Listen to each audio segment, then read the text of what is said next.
आता सेक्रेटरी काय आणि आणखीन कोण काय आता ताबडतोब निघतील. ताबडतोब बोल, तुला काय पाहिजे बोल.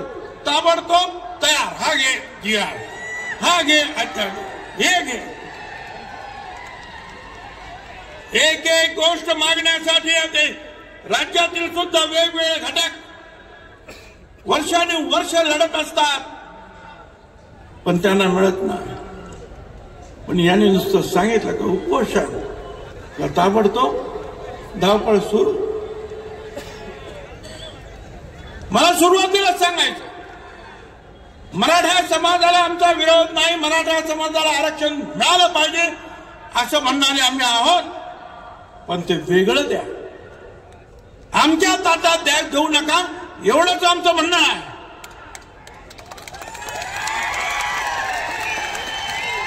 आणि ते म्हणतात की आम्हाला ओबीसी मध्येच द्या. मला काही कळलं नाही.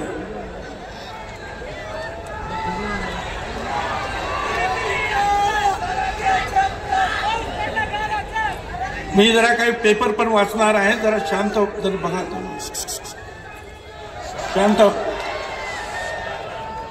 माझ्या बरोबर साथ यायचं असेल तर तुम्हाला कळलं पाहिजे काय चाललेलं आहे आणि कायदा काय म्हणतो ते ऐकून घ्या, तरच तुम्ही माझी साथ चांगल्या प्रकारे देऊ शकता. शांत राहा. पाण्याची बाटली. मराठा समाजाला विरोध नाही, पण काय चाललंय?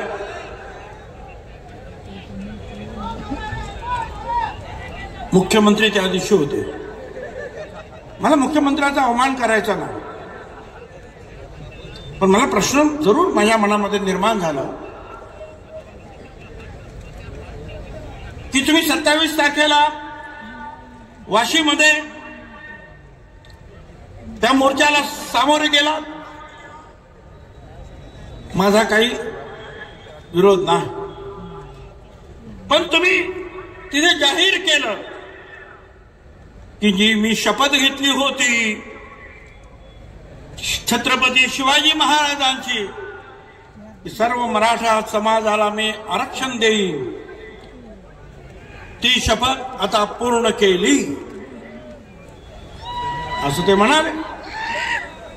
मग मला आता प्रश्न असा पडला की जर शपथ पूर्ण झाली मराठा समाजाला आरक्षण देण्याची, तर हा ओबीसी आयोग आता जो काम करतोय ना, सर्वेक्षण हे कशासाठी?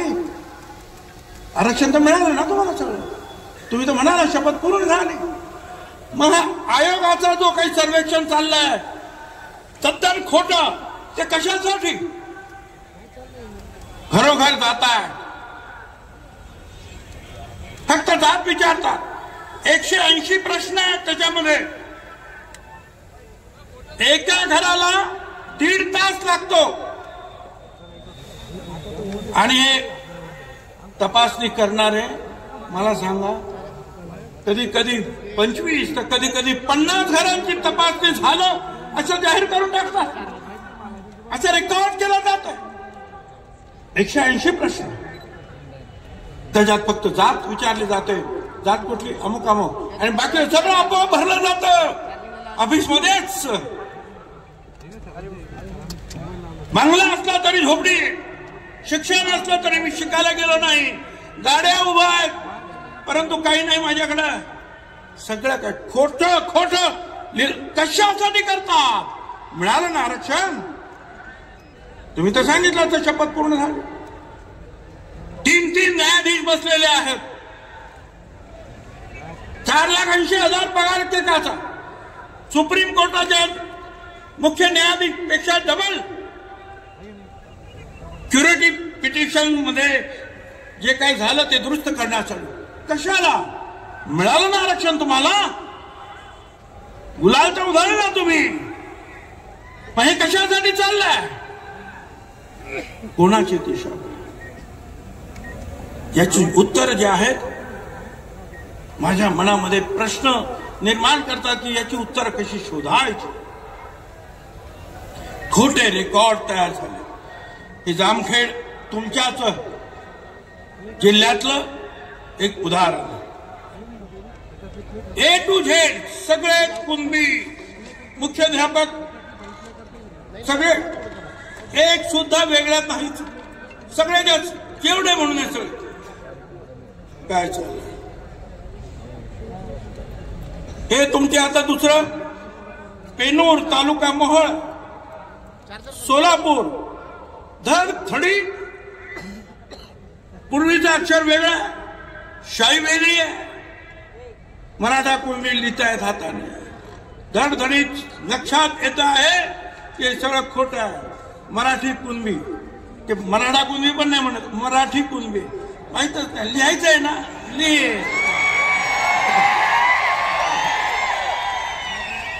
दुसऱ्या याच्यावर पण लिहिले मराठी कुणबी. वा हे सगळं जे आहे असं खोटं खोटं खाडाखोड दिसतात हे असं चाललेलं दिशाभूल करण्याचं काम.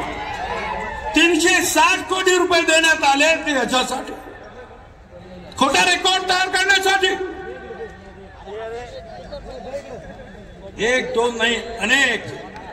इथे संवत गाव म्हणून आहे तिथे जे आहे हे वैजापूर तालुका हे सगळं जे काही तिथे देण्यात आलं तिथे मुख्याध्यापकाने लिहिलेलं आहे की या सगळ्यांच्या प्रवेशाच्या मध्ये कुणबी जे म्हटलेलं आहे त्या अक्षरात शाहीत बदल आहे त्यामुळे जे आहे हे प्रमाणपत्र देण्यात येणार नाही.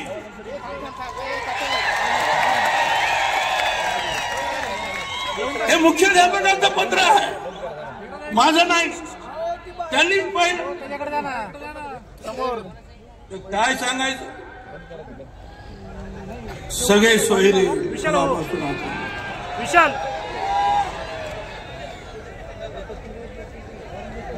सगळे सोयरे म्हणजे स्वतःला तर यांना तर खोटं सर्टिफिकेट द्या, यांच्या सगळ्यांना द्या, यांच्या सोयऱ्यांना द्या आणि यांना द्या आणि त्यांना द्या असा जो आहे GR वगैरे जे आहे ते सगळे निघाले. मला इथं सांगायचं हायकोर्टाचा निकाल आहे जस्टिस मर्ला पर्ले यांचा जजमेंट आहे त्याच्यामध्ये स्पष्ट त्यांनी म्हटलेलं आहे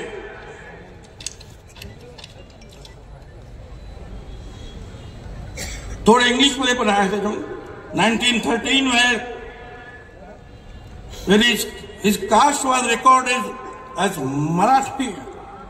When he died in 1929, this supports our conclusion that around 1920 onwards, the Kunbis implicitly accepted that they were actually Marathas and Kunbi was only an occupation. म्हणजे फक्त हा धंदा होता, जात मराठा होता आणि म्हणून if the impugned decision which is based on the sole document is accepted in the instant case, the entire Maratha community in the state of Maharashtra will have to be accepted to be belonging to Kunbi, other backward class, and this would result in nothing short of social absurdity.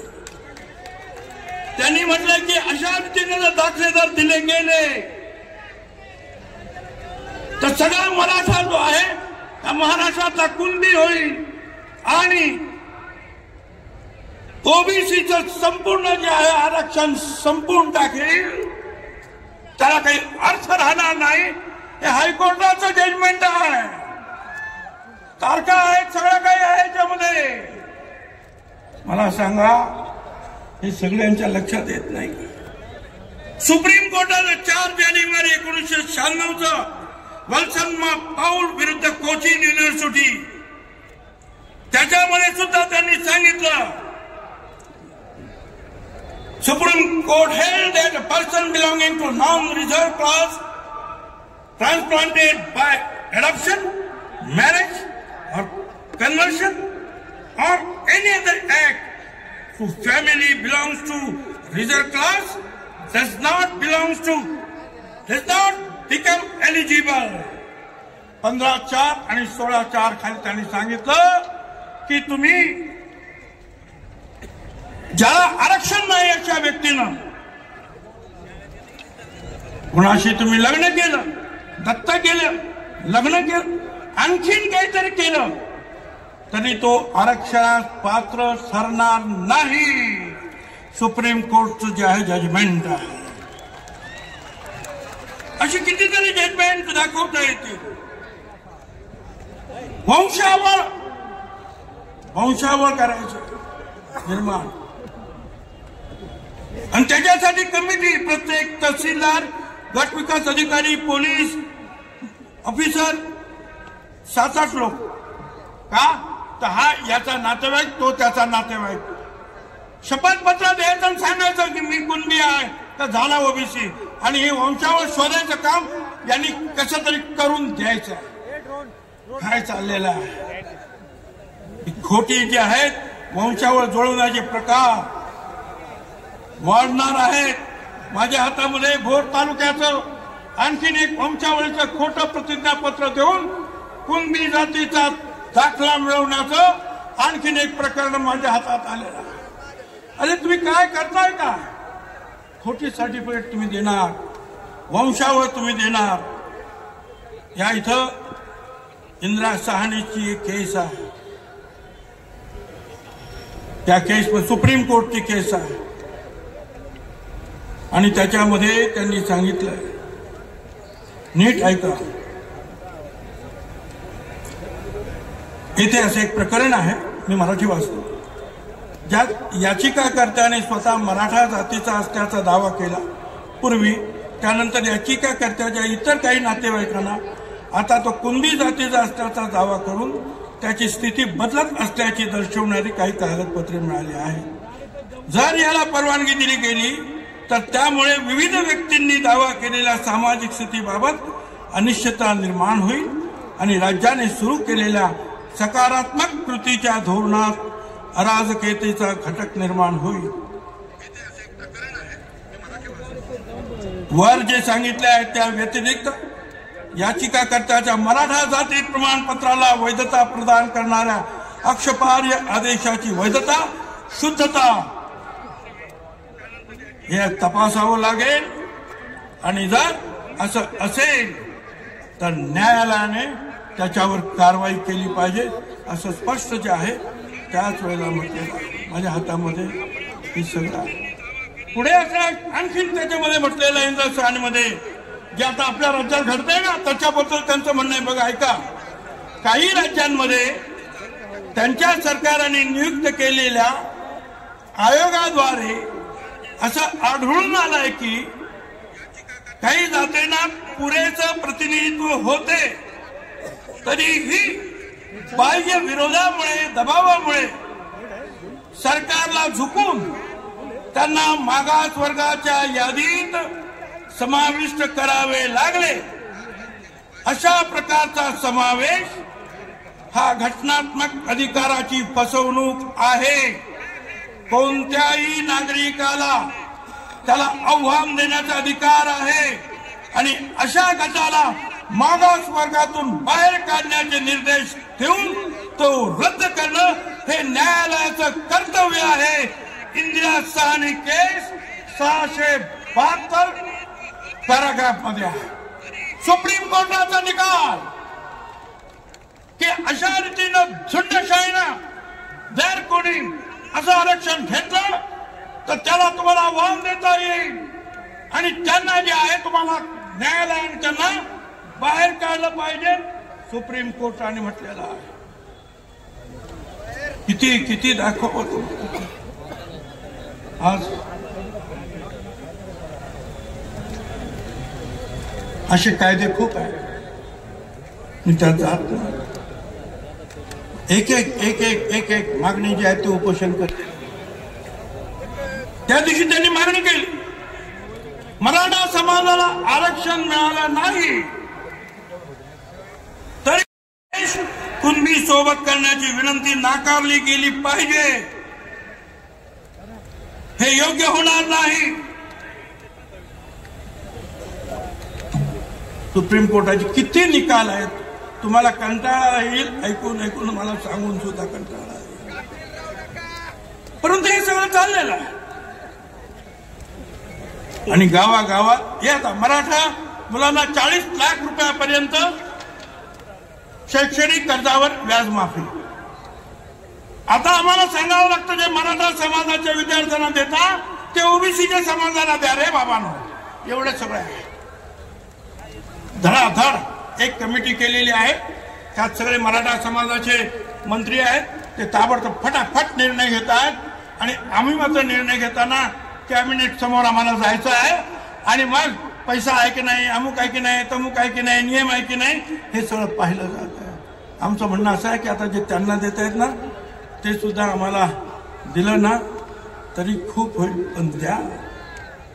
लढाई अशी आता सुरू आहे. कशी लढाई करायची. आजच माझ्या हातामध्ये एक हे आलं. बारलोणी ग्रामपंचायत सरपंच पदाची निवडणूक होती. एक उमेदवार होता ओरिजिनल ओबीसी आणि दुसरीकडे होता एक डुप्लिकेट कुणबी. आणि मग त्या गावच्या लोकांनी ठरवलं की सगळ्यांनी ओरिजिनल ओबीसीला सरपंच करायचा. आणि झालं तसंच. वडार समाजातील पहिली महिला जी आहे सरपंच झाली. पूर्ण 96 कोळी मराठा समाजाचा या निवडणुकीला विरोध होता. वडार म्हणून तिला विरोध होता. ती सरपंच झाली पहिल्यांदाच. ठरवलं तर काय होत नाही. सगळ्यांनी एकत्र या, एकत्र या. सगळे एकत्र आले तर सगळं काय होतं. तुम्हाला एकच सांगतो. आमच्या लोकांना सुद्धा सांगायचं. आता तर फार लोकांवर त्रास होता. नगर जवळा तालुका, मानवत जिल्हा, परभणी, मुंजाभाऊ रामराव रासवे यांच्या घरामध्ये विजयी मिरवणूक त्यांची केली. त्यांनी जमलेल्या लोकांनी या घरात घुसून महिलांना मारहाण केली. का तर ओबीसी मोर्चात सामील होतात म्हणून. हे बघा काय. काही गावांमध्ये तर जे आहे गाव सोडून लोक चाललेले आहेत. जिथे 2-3 घरं आहेत ओबीसीची ते गाव सोडून जातात. दहशत निर्माण केली जात आहे. मारहाण केली जात आहे. रात्रभर डीजे वाजवला जातोय. शिव्या दिल्या जात आहेत. एक न्हावी समाजाच्या आमच्या बांधवानं काहीतरी पोस्ट टाकले आपल्या समर्थनार्थ. तर ताबडतोब सगळ्या तिथल्या मराठा समाजाने सांगितलं याच्या दुकानात जायचं नाही. याच्या दुकानात जायचं. मी सगळ्या न्हावी समाजांना विनंती करतो असा जर बायकॉट जर केला तर सगळ्यांचं न्हावी दुकानाने तिथल्या एकाही मराठ्याची हजामत करायची नाही. त्यांना मला भादरा आपले आपापसात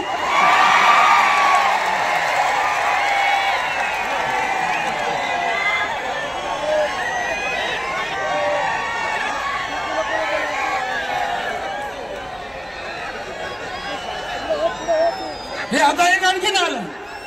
श्रीगोंदा पोलीस स्टेशन मध्ये हे कोणी पोलीस निरीक्षक ज्ञानेश्वर भोसले ते एल्गार या सभेची तयारी करण्यासाठी तिथे लोक गेले होते. काम चालू होतं. ती काम त्यांनी करू नये पूर्वतयारीचं. मग चला मिटिंगला जायचं. त्या ठिकाणी पोलीस गाडी पाठवली. ओबीसी समाजावर दहशत निर्माण केली. त्यांना नोटिसा दिल्या. नोटीस न देता नोटीस देण्याच्या नावाखाली सह्या घेतल्या. काय चाललंय. फडणवीस साहेब या डिपार्टमेंटला सांगा की तुमच्या डिपार्टमेंटमध्ये असा भेदभाव होता कामा नये. जे काही नियमाने असेल ते सगळ्यांनी करा. पण आम्हाला एक न्याय. त्यांच्या 3-3 वाजता जाहीर सभा, रात्री 2 वाजता जाहीर सभा. काय कारवाई केली. कुठल्या पोलिसांनी कारवाई केली. आणि लहान एखाद्या घरामध्ये एखाद्या सभा मंडपामध्ये 5-25 लोकांना जमून जर कोणी प्रचार करत असेल की आपल्याला नगरला जायचं आहे रॅलीला तर तुम्ही गाडी पाठवणार. काय चाललेलं आहे. यासाठी तुम्हाला सगळ्यांनी जी आहे दादागिरी तुम्हाला सगळ्यांना एकत्र राहावं लागेल. हा तुम्हाला सांगायचं लक्षात ठेवा,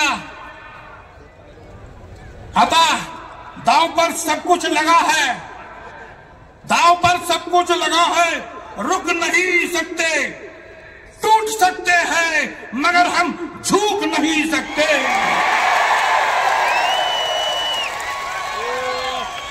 तयारीने तुम्हाला तो लढावं लागेल, सगळ्यांनी एकत्र येऊन लढावं लागेल। दलित आदिवासी समाजाच्या बांधवांना, भगिनी मातांना, नेत्यांना मला सांगायचं आहे, आज आम्ही जातात आहोत, तुम्ही सुपात आहात, लक्षात ठेवा। त्या अशा प्रकारचे जे काही निर्णय होतात, जीआर होतात, त्याच्यातून संभ्रम निर्माण करून जे आहे, हळूहळू तिकडे सुद्धा एखादी झुंडशाहीनं मोठा मोर्चा आला तर तिकडे सुद्धा हेच होईल। काळजी घ्या, एकत्रित राहा। आंध्र प्रदेश जनगणना करताय, जातीगणना करताय, बिहारने केली, 67-63% निघाले, आता आंध्र करताय। आमची मागणी आहे, करा जातगणना। आम्ही नक्की 54 ते 60% आहोत। 20% जे आहे शेड्यूल कास्ट, शेड्यूल ट्राईब आहे, 75% पेक्षा जास्त आम्ही मागासवर्गीय आहोत। त्याच्यानंतर 3% ब्राह्मण समाज, इतर जैन समाज, आणि नंतर जो आहे तो मराठा समाज, त्यातल्या कुणबी समाज 7% आमच्याकडे अगोदरच आहे। त्यांच्या मतांसाठी हे सगळे आमदार, हे सगळे खासदार, हे सगळे लोक केवळ त्यांच्या मतांना घाबरतात की आम्हाला ती मतं मिळणार। अरे आमचे लोक, आमचे आमदार, ओबीसीचे आमदार, त्यांना सुद्धा चिंता पडते की आपण या ओबीसीला काही मदत केली, 4 गाड्या दिल्या, 2 पैसे दिले, खर्चायला की जा तुम्ही रॅली, स्वतः तर येणार नाही पण रॅलीला मदत करायचं म्हटलं तरी करत नाहीत कोण, आमचे स्वतः। का? मराठा समाजाची मतं जाते। अरे लक्षात ठेवा, 80% समाज हा आमच्या बरोबर एकत्र आहे आणि त्याला आम्ही ललकारणार आहोत आणि त्यांची सुद्धा मतं आहे।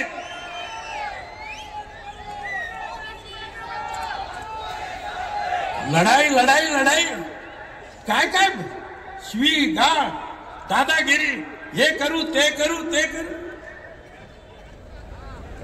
त्याचं काय हे होतं ना आपलं, काय ते बजेट होतं, काय गंमत, एवढा मोठा जोक कधी झाला?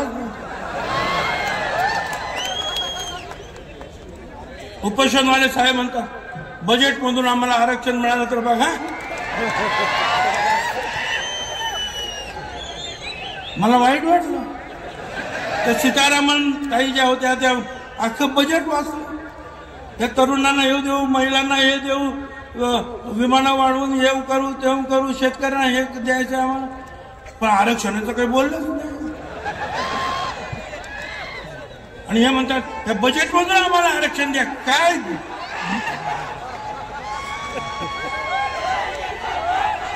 काय, जरा शांत राहा, ऐकायचं नाही का तुम्हाला? मला काही समजत नाही, मला कीव येते मराठा समाजाच्या नेत्यांची, मराठा समाजातील विचारवंतांची। अरे हा कसा तुमचा नेता? तो म्हणतो बजेट मधून आरक्षण देता येतं का बघा, आणि कोणी बोलायला तयार नाही, एक जण सुद्धा आवाज करायला तयार नाही। अरे कुणाच्या मागे चालला तुम्ही? कशासाठी करता? गावागावामध्ये दरी पडते आहे, आम्ही करतो, आम्ही आमच्या हक्कासाठी लढतो, आम्ही सांगतो आमचं आरक्षण कमी करू नका, त्यांना आरक्षण वेगळं द्या, ही आमची मागणी चूक आहे। आणि आज गावागावामध्ये जे आहे ओबीसीना छळलं जातं, चार्ज दिला जातो, पोलीस तक्रार कंप्लेंट घेत नाही, आणि आता तो हा उपोषण करता म्हणतो अख्खं मंडल आयोगच त्याला चॅलेंज करून संपवून टाकणार। बघा आता किती हुशार, ओबीसी मधून आरक्षण घ्यायचंय, कुणबी म्हणून आरक्षण घ्यायचंय आणि मंडल आयोग संपवायचा. अरे लेको, मग त्या मंडल आयोगामध्येच ओबीसीचं आरक्षण आहे ना. अरे ते संपलं का मग हे पण द्याल. मग हे कशासाठी मागतो तू? काय हुशार,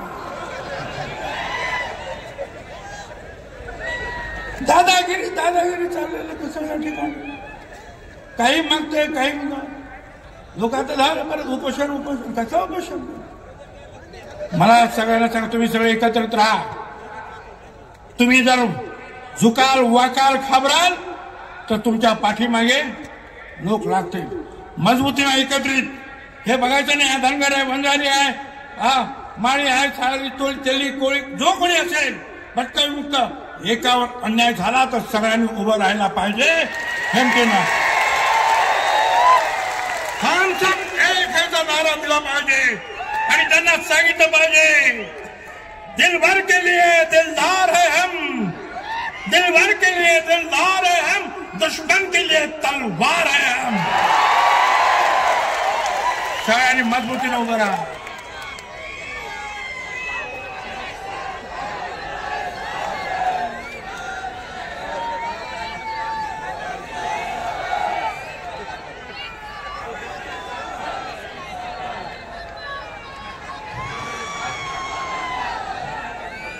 आता आणखीन तुम्हाला काही महत्त्वाचं सांग.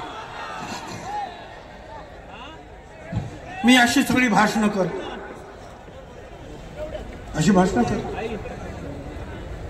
पण सगळे सरकारमधले लोक, विरोधी पक्षाचे लोक, विरोधी पक्षाचे नेते, भुजबळ राजीनामा द्या, तुम्ही राजीनामा द्या. तुम्हाला पटत नाही राजीनामा द्या. सरकारमध्ये पण राहता, सरकारच्या विरोधात टीका करता, मग राजीनामा द्या. हिंमत असेल राजीनामा द्या. विरोधी पक्षाचे काही अनेक नेते बोलतात, माझ्या सरकारमधले सुद्धा नेते बोलतात. आता काल आणखीन एक काल परवा जण आहे तो काहीतरी बडबडला.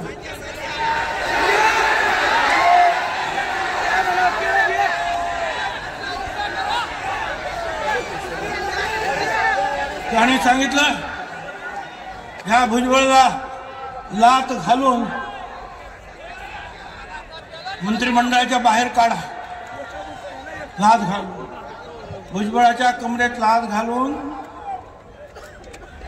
मंत्रिमंडळाच्या बाहेर हाकला.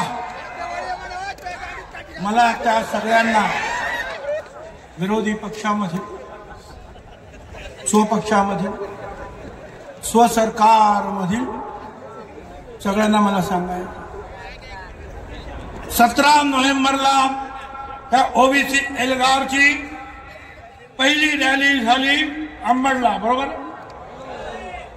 17 नोव्हेंबर पहिली रॅली अंबडला झाली. आणि ऐका, 16 नोव्हेंबरला मी मंत्रिमंडळाचा राजीनामा दिला.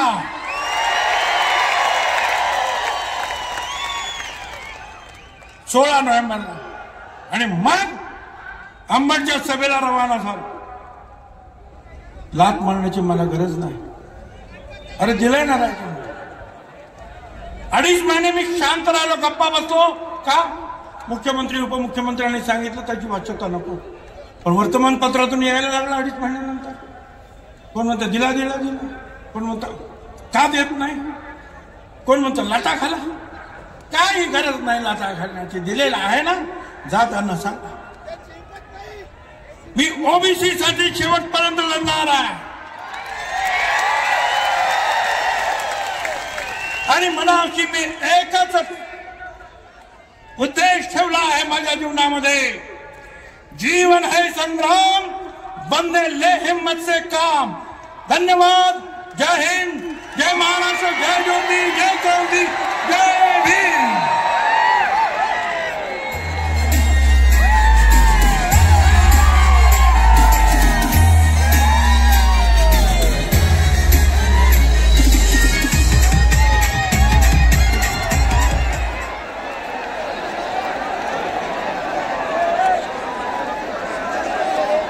या ठिकाणी जमलेल्या उपस्थित सर्व जनसमुदायाला एकच विनंती आहे, मी उपस्थित जनसमुदायाचे आभार मानतो. या मेळाव्याला उत्स्फूर्त प्रतिसाद जाताना आणि घरी आपापल्या घरी जाताना सर्वांनी शांतपणे जावे. कुठल्याही प्रकारचे गैरवर्तन करून शिव्याशाप देऊन पुढे जाऊ नका. हे पहा, सगळ्यांनी आपापल्या घरी व्यवस्थित जायचंय.